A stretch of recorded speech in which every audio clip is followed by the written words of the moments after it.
Welcome back to Secret Weapons. My name is Mark Johnston. If this is your first time here, this is a YouTube channel where we do gear demos and reviews, as well as studio tips and tricks focused on leveling up your playing, writing, and producing from the perspective of a guitar player working out of a home studio. If that's the kind of thing that could appeal to you, I'd love if you hit that subscribe button and stick around for future videos. Today we're taking a look at the Ricorda stereo reverb and granular delay from AC Noises. This is a pedal that really takes me back. It reminds me a lot of what I loved about writing ambient music when that was more of a staple of my workflow here on the internet. For those of you who have been around this channel longer than about a year and a half, you may remember that I was once primarily an ambient guitar player and mostly traded in giant stereo reverb images and big slow-moving progressions, very similar to what we did at the start of this video. And that's because I feel like Ricorda kind of brings that back out of me and reinvigorates a certain joy in the ambient writing process that I don't often feel these days. I've said this on a couple of videos recently, but if we're judging gear by the art it pulls out of us, I think the Ricorda has something really special going on, because I got as much joy out of the sound samples portion of this video as I did writing that intro track in the first place. That's because there's a lot going on with this device, in my opinion. So to back up really quick, the Ricorda is a stereo reverb and granular delay with 4 key parameters for your reverb, 4 key parameters for your delay, as well as a wealth of submenu controls. You have all of the basics like mix, decay, size, and tone for that reverb, with the ability for that size at noon to go counterclockwise into a reverse reverb or forward into a conventional forward-facing reverb. The submenu controls will give you control over everything from a 2-band LFO for modulation to diffusion and pre-delay. And that reverb by default is going to be something very gentle and pillowy. You have a size control and a decay control that work in tandem with each other to allow you to kind of craft exactly the size and scope of big, dreamy ambient reverb that you could want from a device like this. And likewise, you have a really good granular delay in this thing. I think the strength of it being a granular delay is in the fact that it is a stereo device with a ton of flexibility in that stereo image. I think the problem that I have had with granular devices, generally speaking, is usually when it comes to them in the mono format. Those kind of chopped up grains tend to feel very resonant in an unpleasant way and cloudy in my signal in a way that I don't tend to want to go after when I'm writing ambient music or any other kind of music for that matter. But with the grains in this thing, their ability to kind of be spread with varying amounts of predictability or randomness through your stereo field, you end up with a lot of great stuff in this device. And the controls for that are, once again, really intuitive and robust. You have the basic and approachable things like the mix and the number of grains kind of showing up in that delay process, but you also have a size control and a time control. And much like the reverb, where the size and decay really play into each other really effectively, the size is going to be kind of the chunk of audio playing back in each grain, which is going to be basically a subdivision of the time control, which is the length of time between your playing and the buffer playing back. So obviously, the lesser time available there, the smaller the maximum size of the grains can be. The submenu controls here are going to be some of my favorite controls in this device. Things like the feedback of that delay, the stereo spread of those granules appearing in your kind of left to right field, giving you everything from mono to pan all the way through the middle channel to hard ping-ponging if that's the kind of thing you want as well. And under number, the sub-control is also what I think they call spray, which is how randomly those granules are kind of distributed and sized out. So from predictable with every note to totally random and very chaotic and cloudy, which once again, with the stereo field, creates a lot of really cool things, especially when you are running it into reverb or vice versa. Because this thing also lets you control a myriad of other things, including the order of effects between those two and the ability to switch between a freeze and a looper on this left foot switch as well. In freeze mode, you're basically going to freeze the reverb in place, giving you this kind of infinite drone, while still being allowed to use the granular looper. And in the loop mode, you actually can record up to 2 minutes, I believe, of audio in this device, either pre or post effect as well. On top of all of that, you have two different forms of like octaving in this device. One as a static octave in the form of this 0 or +12 switch on the face of the device. That'll basically be whether or not the grains play back at the original pitch or an octave up, or by cranking the submenu control on time, you end up being able to pitch fluidly between unity pitch and an octave above in a way that will also regenerate so that it will kind of run away and do that cascading octave thing. So if it sounds like there's a lot going on in this device, it's because there is. That is a lot of features in a non-MIDI, non-expression, non-preset device. And there are a couple of issues that come along with that. One of those is going to be when you enter your submenu control kind of like workflow, all the knobs become submenu controllable kind of all at once, and then you exit. When you exit, wherever those knobs are, because this thing has no real program memory, that is where the kind of face of the pedal settings will be switched to immediately as well. So changing submenu stuff in this device, not super conducive for a live environment. So be aware of that for sure. You also have some flexibility on your routing in this thing as well. This thing has mono or stereo in, stereo outputs. You obviously have your ability to kind of control how much stereo field you want to utilize with that granular looper. You also have a mono in, stereo in switch on the face of the pedal, as well as a submenu control for true stereo or dual mono operation. The thing that I think you need to know is there is a bit of a bug with this device, and I'm hoping that there will be a firmware update for it, because there is a firmware port on the inside of this pedal. And the issue is if you're running a mono input and stereo outputs on this pedal, when the pedal is engaged, everything works as normal. You hear that dry signal dead center, and it's feeding a stereo image of the pedal. But when you bypass it, you'll only hear it on the left side. That was my experience at least. And I checked with another creator who's worked with this pedal, and they had the same issue.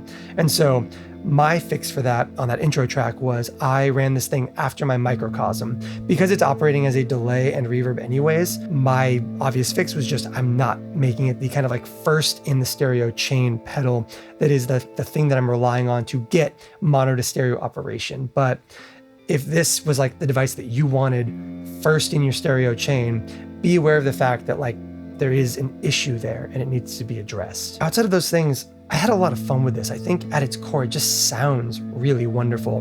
The reverb in this thing with its diffusion control is subtle. The modulation sounds great. And this is the most fun I've had with a granular delay in quite some time, and I think that will come through in those sound samples. So let's get to our top-down camera, and let's give the Ricorda a listen, because there's a lot to love about this device. So as always, before we get into our sound samples, let's talk through our signal chain and the context we are working in. I am playing my Music Man St. Vincent Goldie into an 1176 style compressor, the Hologram Microcosm, and then stereo into the input on the Ricorda. From there, we go to the Ruby 63, a top boost AC30 style amplifier by Universal Audio, and then out to our preamp, which is the Warm Audio WA MPX. From there, we go to our DAW, which is Universal Audio's Luna. This is what our dry tone sounds like.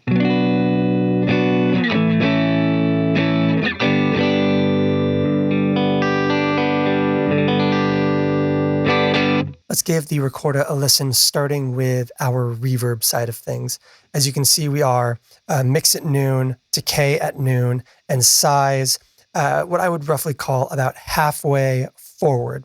I think I failed to mention this during the review portion of the video, but you'll see this little kind of bow tie looking ramp up, two different directions that you also see on the granular side. And that's because at noon, the size of the reverb is functionally 0, and it instead creates more of a kind of momentary wet flange style effect, especially if you turn up the LFO modulation in the secondary controls. But you essentially have a forward-facing or a reverse-facing reverb, depending on which direction you take that size. So we're going to start with a forward-facing reverb, and tone is going to be totally flat, no high or low passing. Here is what our reverb sounds like.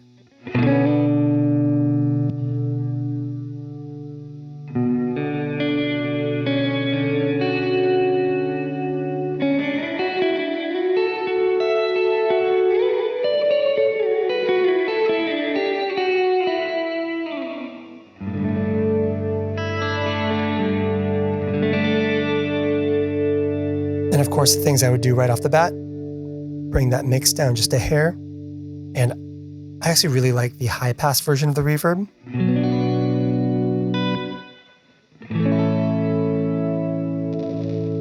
Bring up that size.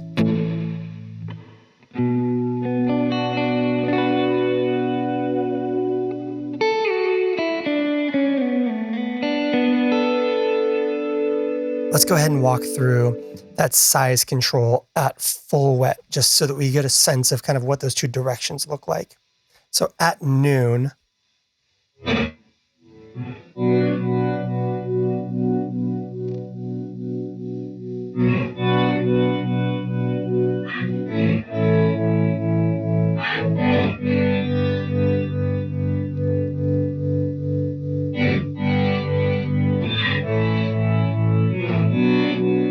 of a strange reverb, but mangled into something totally indistinguishable from normal reverb, or to normal reverb. And you kind of bring that size up. And now it's picking a direction, which is quite nice.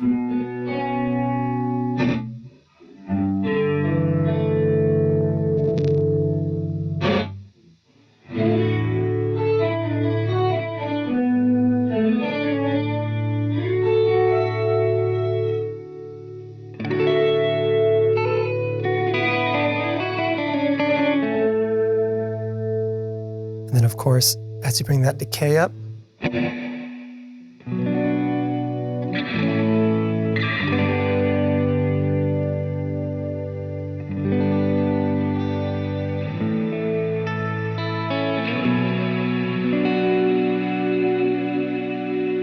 you'll notice that decay does a lot to add diffusion to the size of that room as well. Like, let's go back to full wet and hear that again.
And then likewise, cross back over that kind of noon threshold towards reverse delay. The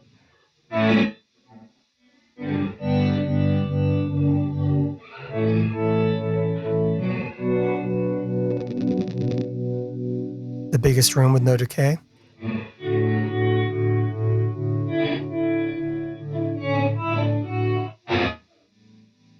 And for context, let's give a little bit of dry so you can hear how long that reverse takes.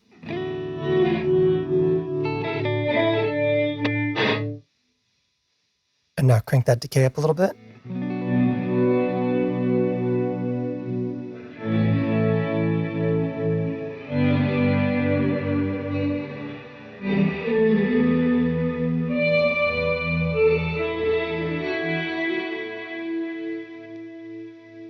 And then smooth it out.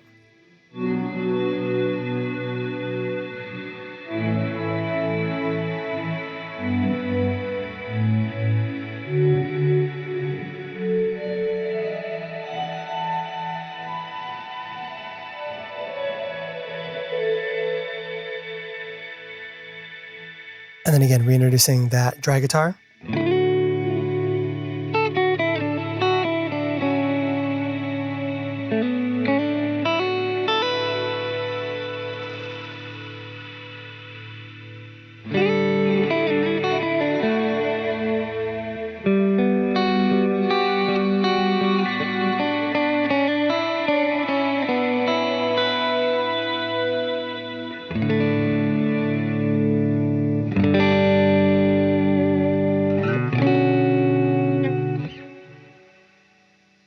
Yeah, it's pretty killer. And then let's go back to a conventional reverb and just give that tone control a quick listen.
So if you love yourself a good, wide, huge ambient reverb,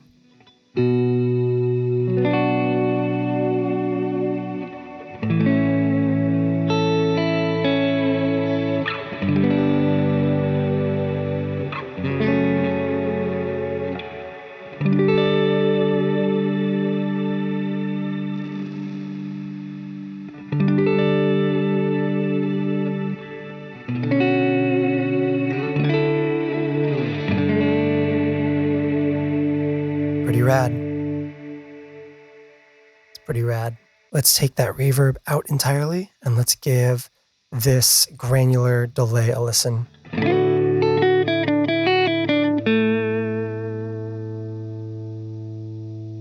So number is going to be, like I said, the number of samples, and the number of granules, I guess, kind of distributed around your stereo field. Size is going to be the direction and size that they play back in, and time is going to be the, basically, like, think of it as the size of the delay of the buffer, the size of the sampled audio, and the number of repeats of, not of repeats because that is a sub-menu control, but the number of taps in a multi-tap delay. So I can turn that up to noon, and with number at 0, you still end up with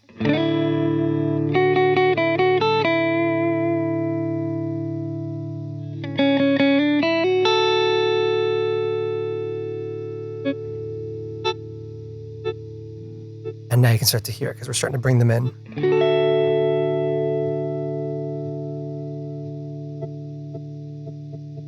And as you turn that number up,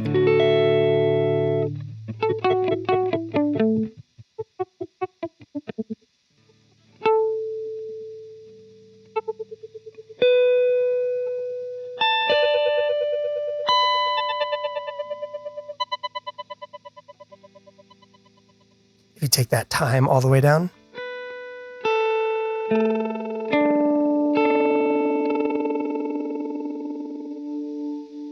and take it to the largest forward facing,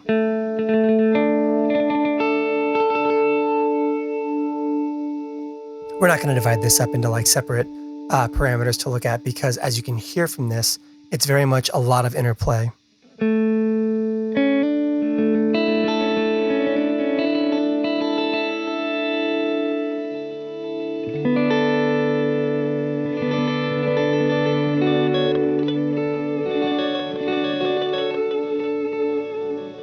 So as you can hear, there's a lot of kind of dependency between these two. But if I take that size down, you'll hear the actual kind of granules.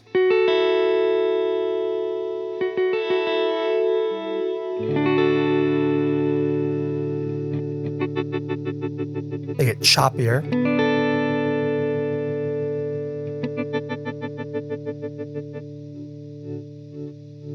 And they'll start getting bigger again with that time because you're increasing the buffer size. And so it's basically the chops relative to the size of the buffer is how those granules get divided up.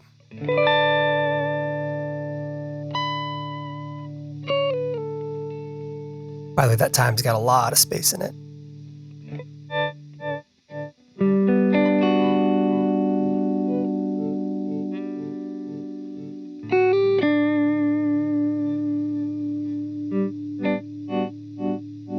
There it is, finally getting around to us. It's a couple of seconds long, which is cool. You can take that all the way open as well. And now you have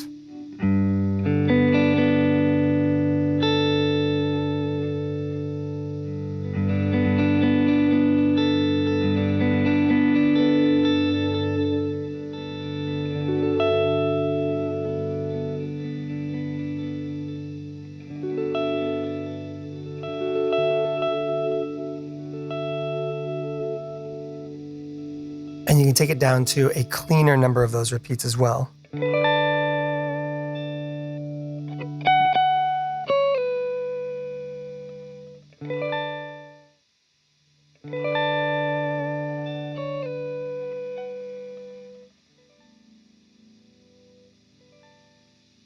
Let's bring that time to something a little bit more manageable.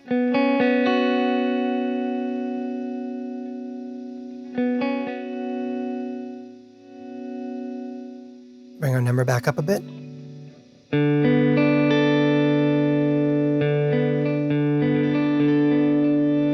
And let's take it to that reverse, full size, which I think is one of the best sounding things on this device.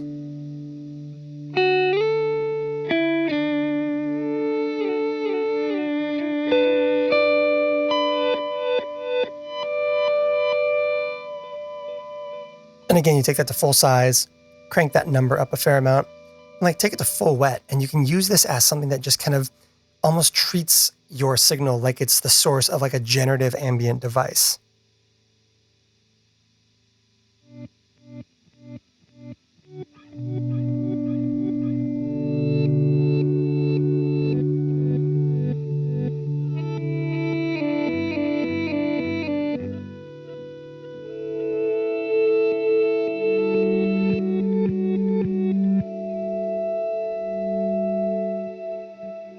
Bring that reverb in.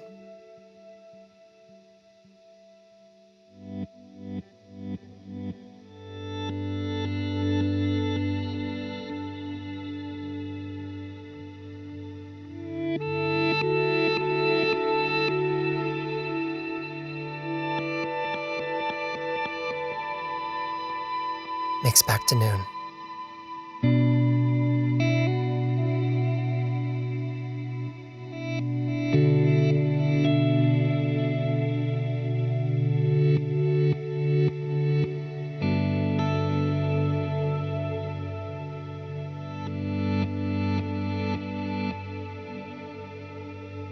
And like we said, the ability to pitch that granular device up an octave within the context.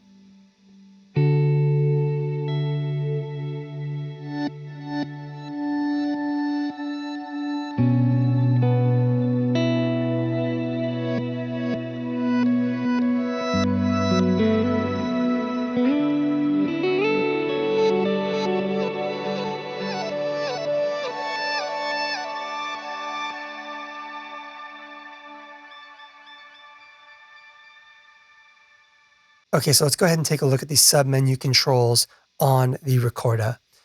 You have, like I said, secondary controls across the top and bottom panels. And so we're going to go ahead and start by just taking a look at the reverb. So let's go ahead and get the reverb dialed up to something that kind of allows us to get a good sense of what's being done with it.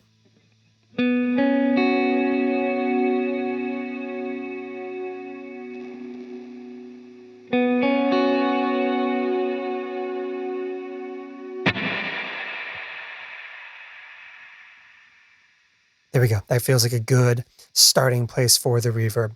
To enter the secondary control parameters, what you want to do is put your toggle right here in the freeze position. Don't worry, we'll come back and look at the freeze at the end of the video, and press and hold for 2 seconds until it starts blinking. If at any time you need to reset everything, including your secondaries, to factory reset, you can press and hold that for 6 seconds, which is handy. So now that this is blinking, we are in secondary control mode. And what we do now is basically take any of these parameters, turn them to fully counterclockwise, and then we can dial them into what we want. So this first one right here is going to be our diffusion. You can hear that kind of stuttering of the multi-tap delays that make up that reverb. You can turn it up. So this doesn't go to a crazy low diffusion place. That minimum setting still is very reverberant, but with a little bit of that.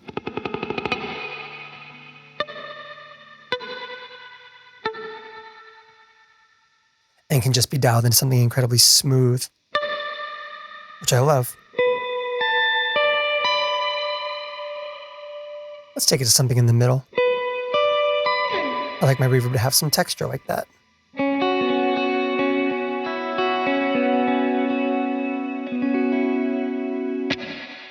And then you have modulation that can be applied to the reverb using decay and size. So by taking decay and size to minimum, we can now increase the amount of modulation.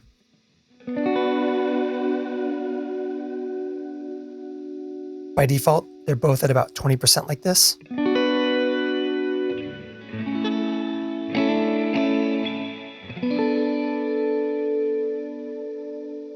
This is going to be your speed for decay.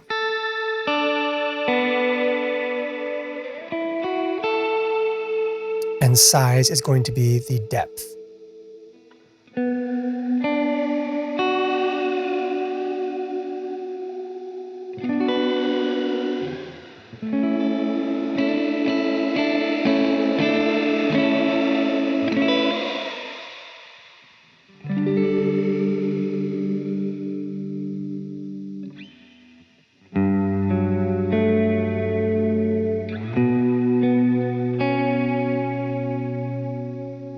I think it's a well-designed sine wave. And so as a result, I'm pretty comfortable having it a little bit higher, but nice and slow moving, which is quite nice.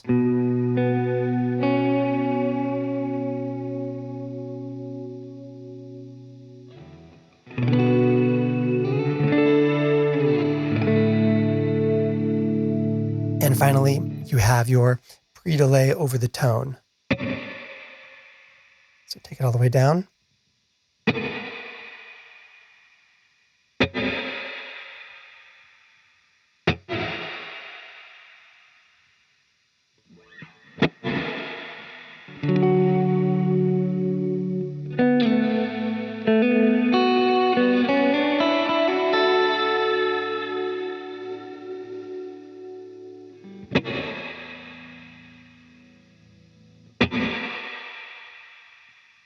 I like it right about there, I think.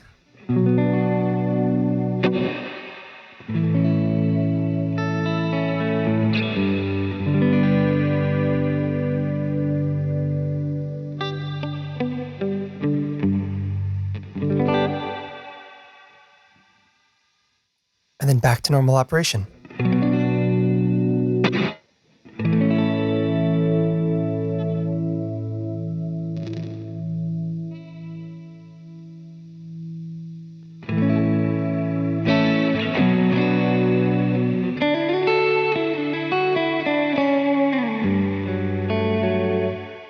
As you heard, when you exit that system, it will kind of default all of these to where they are. So just be aware of that. It's a little quirk of the machinery. I get that it's probably a limitation of the hardware being used, but just be aware of the fact that when you exit that secondary control, wherever you set these in your secondary parameters will be where these snap to as primaries.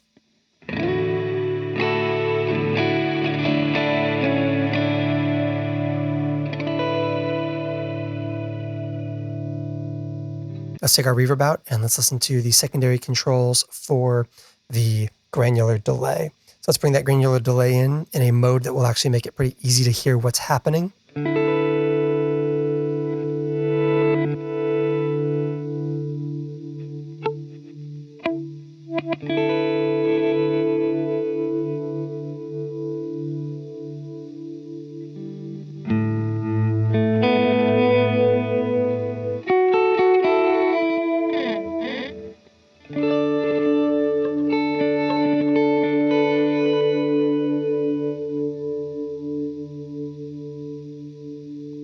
Let's actually set it to forward facing. I think that'll make things a bit easier.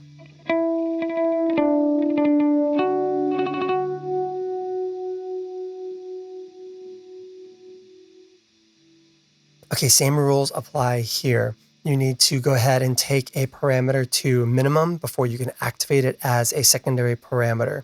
So let's go ahead and walk through them really quick. Mix is going to be the feedback of the granular delay. As you can tell, we've only been hearing like 1 or 2 repeats each time. This is how you get more of those. Second of all, you have spray, which is going to be how randomly the repeats are distributed through the stereo field. So you've heard so far that we've gotten very consistent hits as they kind of like walk through, and that will kind of create more kind of randomization as where they get like sized and laid out. After that, you have your stereo spread, which is going to be just how wide everything in this pedal is. And then on time, you're going to have a pitch offset, which is going to modify the pitch of each grain relative to the original pitch. So basically giving you more deviation, more randomization in each of the repeats. So we'll give that a listen as well. Let's go ahead and start by giving a listen to the feedback.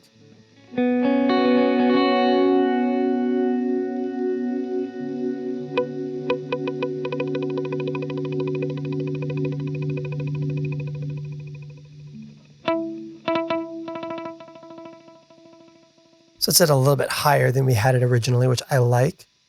Let's go ahead and set the stereo spread really quick because that seems to be reset to narrow. There we go. So you can set it down low from very mono sounding and start to kind of slowly increase that.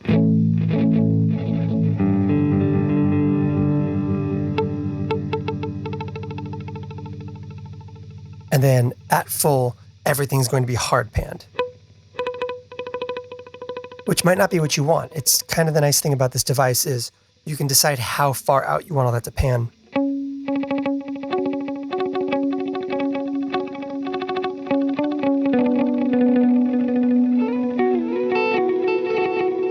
Which I like because I want more of that kind of through the middle as well distribution of those grains.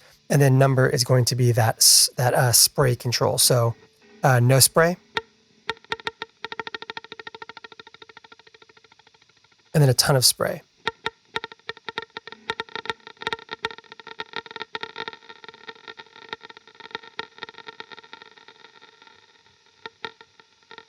You can hear that. It gets like more randomly assigned.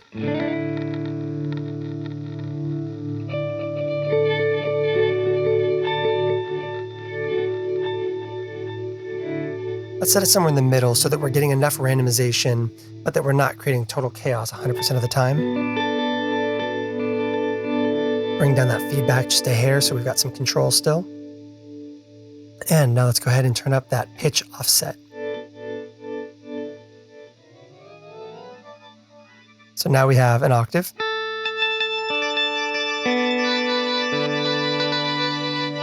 Which then if you pitch right there will give you another octave.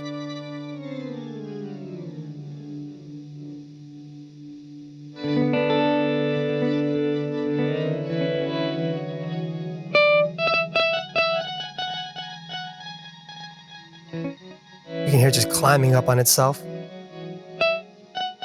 By the way, that was only one note. I haven't added any more that caused that to reset. It just kind of like cycled back on itself.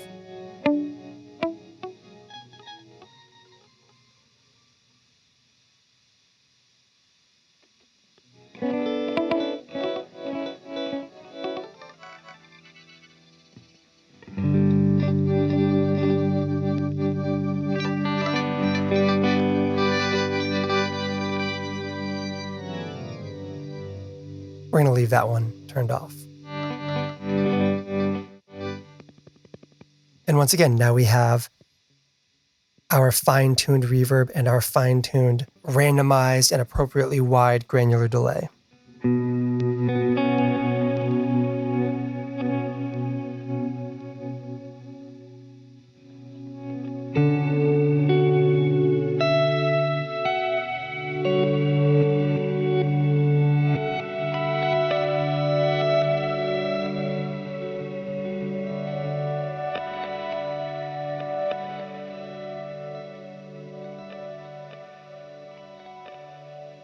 Okay, so let's take a look at the freeze and loop functionality. You have essentially two kind of modes that you can use this switch for right here. You have freeze, which is basically going to take whatever is in the buffer and hold it kind of infinitely, great for drones or kind of captures of like a little bit of whatever's in the signal right now. Or you have a loop, which will record up to about 2 minutes of audio that will then play back in turn. And by the way, we will get to the kind of final round of alternate parameter controls in just a second, where you can set the loop and freeze either before or after the kind of wet effects themselves, allowing you to kind of save a bunch of like already captured stuff into a loop or record that audio that will then play back through that loop afterwards. So starting in freeze, you can basically just kind of do anything as simple as play a chord.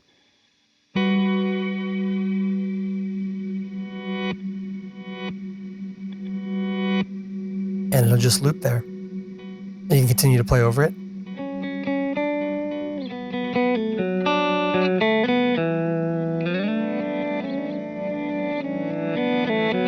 And everything you play will kind of still continue to build up inside of it, but it will all stay.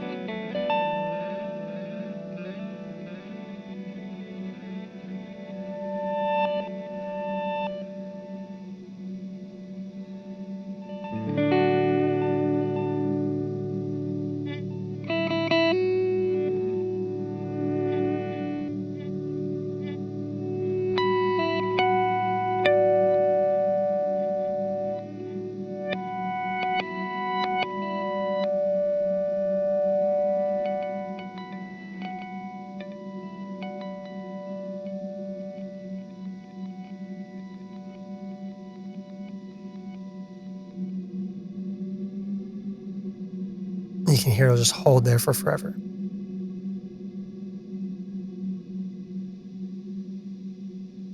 And then on the other side, we have ourselves our looper. So basically you tap it to start recording. So we will do that.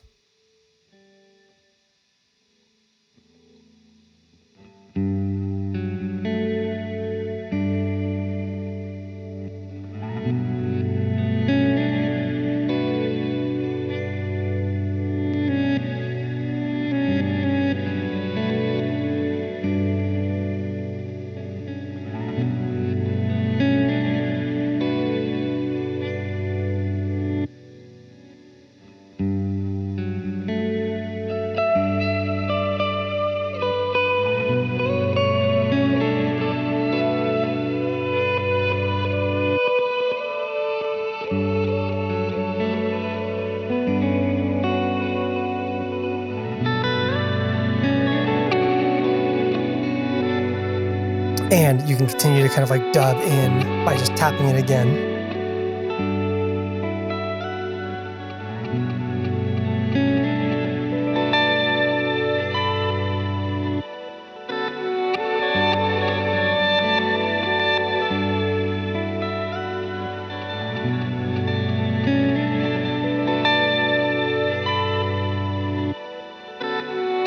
And if you want to clear your loop, you can press and hold for 2 seconds, or honestly, you can just flip to the other mode. Either way will allow you to get rid of whatever you have recorded in that buffer and start anew. Wrapping things up, let's go ahead and take a look at the submenu controls for these three switches. Of course, you have this by default is going to be your mono or your stereo input control, but you also have some additional stuff. So jumping back over to that freeze so that we can enter our submenu parameters. By the way, for those of you curious, the reason that pressing and holding this for 2 seconds will clear the loop, and the reason that it has to be in that frozen state to enter submenu is for the obvious reason. 2 seconds on this foot switch in the left position is submenu controls, and 2 seconds on the right position is clearing your loop. Okay, so now that we are in our submenu controls, again, you have the ability to move your loop in the pre-position or post position. So let's go ahead and move it to post, which means the loop is now being captured after the wet effects are being kind of applied and printed onto it. You also have the ability to move between true stereo or dual mono output. So right now we are in true stereo.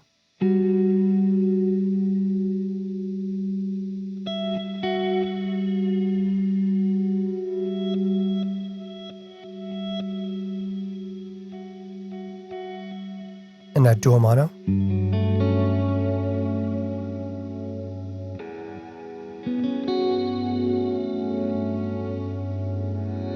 The difference being, in dual mono, you're still sending down both signals, but it is the identical audio on both channels.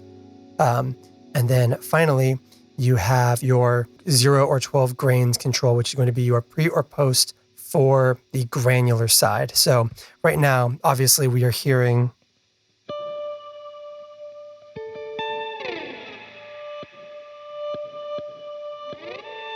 that all of those little, let's give ourselves that stereo width back.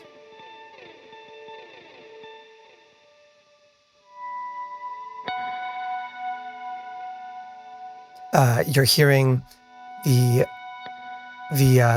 individual kind of like hits from the granular looper going into the reverb.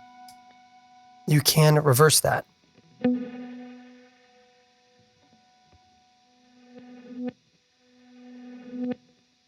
So you hear that now the reverb is actually feeding into the granular looper.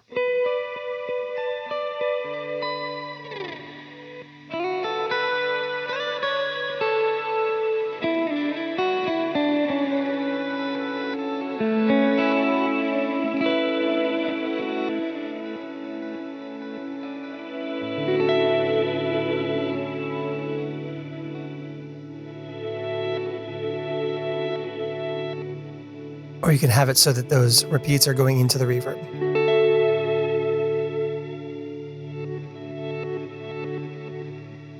Which kind of gives you an overall smoother texture. There's a lot going on in Ricorda. There's a lot to explore, and there's a lot that can be done. If you made it to the end of this video, thank you so much for watching. I would love to hear your thoughts on the Ricorda in the comments down below. Are those two kind of quirks and issues with the device enough to be a deal breaker for you? Or is this the sound you've been looking for? Like I said, I don't do a ton of ambient stuff these days. And so when something pulls me back into that and I'm like happy to dive in, it brings me a lot of joy, and making this was really enjoyable. So thanks for watching. Thanks for sticking out to the end. I'll see you next time.